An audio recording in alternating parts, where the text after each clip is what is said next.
Hello all, welcome to Vinay TV. జనరల్గా మనం చాలాసార్లు చూసే ఉంటాం, ఒక లాంగ్వేజ్లో హిట్ అయిన మూవీని ఇంకో లాంగ్వేజ్లో రీమేక్ చేయడం. అయితే రీమేక్ చేసిన లాంగ్వేజ్లో కూడా మూవీ హిట్ అయితే మిగతా లాంగ్వేజ్ వాళ్ళు కూడా రైట్స్ కోసం క్యూ కడతారు. అలా మన తెలుగులో నువ్వు వస్తానంటే నేను వద్దంటానా మూవీ 8 భాషల్లో రీమేక్ అయ్యి రికార్డు సృష్టించింది. అయితే ఫ్లాప్ అయిన మూవీని రీమేక్ చేయాలని ఏ హీరోకి అండ్ డైరెక్టర్కి కూడా ఉండదు.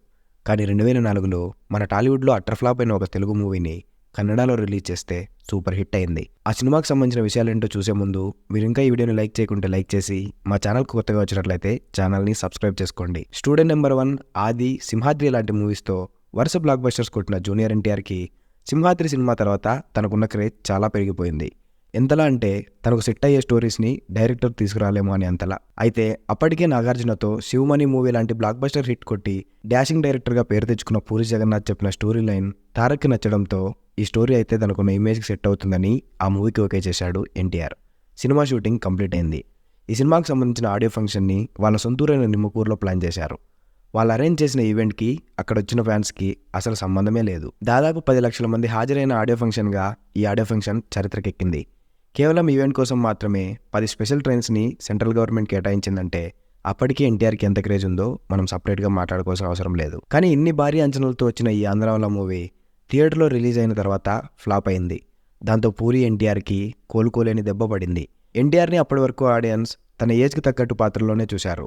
అలాంటిది ఈ ఆంధ్రావళ సినిమాలో మిడిల్ ఏజ్ పర్సన్గా కనిపిస్తాడు. ఎన్టీఆర్ని ఒక్కసారిగా అలా చూసేసరికి ఫ్యాన్స్ కూడా నచ్చలేదు.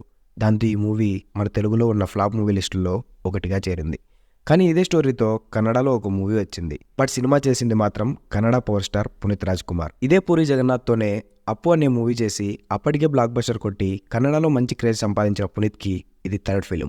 ఆంధ్రావళ రిలీజ్ అయిన ఇయర్లోనే రిలీజ్ అయ్యి బ్లాక్ బస్టర్ హిట్ అయింది ఈ మూవీ. ఈ మూవీ కన్నడలో ఎన్నో రికార్డ్స్ని తిరగరాసి కన్నడలోనే ఆల్ టైమ్ హిట్గా నిలబడింది. అయితే ఈ మూవీ డైరెక్టర్ పేరు చెప్తే మీరు ఉలికి పడడం ఖాయం.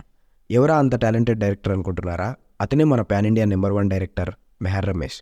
జనరల్గా మన తెలుగులో హిట్స్లో ఉన్న హీరోస్కి ఇక్కడ అట్టర్ ఫ్లాప్స్ ఇచ్చే మన స్టైలిష్ డైరెక్టర్ మెహర్ అన్న పిన్ టు పిన్ కన్నడలో ఆంధ్రావళ మూవీని రీమేక్ చేసి బ్లాక్ బస్టర్ని అందుకున్నాడు. ఇన్ఫ్యాక్ట్ మూవీ టైటిల్ని కూడా కాపీ కొట్టాడు. సినిమా టైటిల్ తెలుగులో ఆంధ్రావళ అయితే కన్నడలో వీరకన్నడిగా. యాక్చువల్గా చెప్పాలంటే ఈ సినిమా కంప్లీట్లీ రీమేక్ ఫిల్మ్ అని చెప్పలేము. ఎందుకంటే ఆంధ్రావళ షూటింగ్ స్టార్ట్ అయిన కొన్ని రోజులకే ఈ మూవీ స్టోరీ మెహర్ రమేష్ విని షూటింగ్ మొదలుపెట్టాడు. కానీ పూరి జగన్నాథ్ అండ్ ఎన్టీఆర్ కలిసి రాని స్టోరీ మెహర్ రమేష్ అండ్ పునీత్ రాజ్ కుమార్ కలిసి వచ్చింది. మన తెలుగులో ఫ్లాప్ అయిన మూవీని కన్నడలో హిట్ చేసినట్లు ఇక్కడ కూడా కాపీ కొట్టో లేకపోతే రీమేక్ చేసో మన మెహర్ అన్న ఒక హిట్ అన్న తీస్తే బాగుండు. అదేంటి బ్రో, బిల్లా మూవీతో హిట్ కొట్టాడు కదా అని మీరు అడగచ్చు. కానీ అది కూడా ఒక రీమేక్ మూవీనే. 2007లో తమిళ్లో రిలీజ్ అయిన అజిత్ బిల్లా మూవీకి రీమేక్ ఈ టాలీవుడ్ బిల్లా. ఈ మూవీ కూడా తమిళ్ ఒరిజినల్ మూవీకి జిరాక్స్ తీసినట్టుంటుంది. So that's the video guys. మీరు ఈ ఆంధ్రావళ అనే కళాఖండాన్ని థియేటర్లో చూసుంటే కామెంట్ చేయండి. అప్పట్లో ఈ మూవీపై ఎలాంటి అంచనాలు ఉండేవో కూడా తెలపండి. వీడియో నచ్చితే లైక్ చేయండి, సబ్స్క్రైబ్ చేయడం మాత్రం మర్చిపోకండి. మరో ఇంట్రెస్టింగ్ వీడియోతో మళ్ళీ కలుద్దాం. Signing off, team Vinay TV.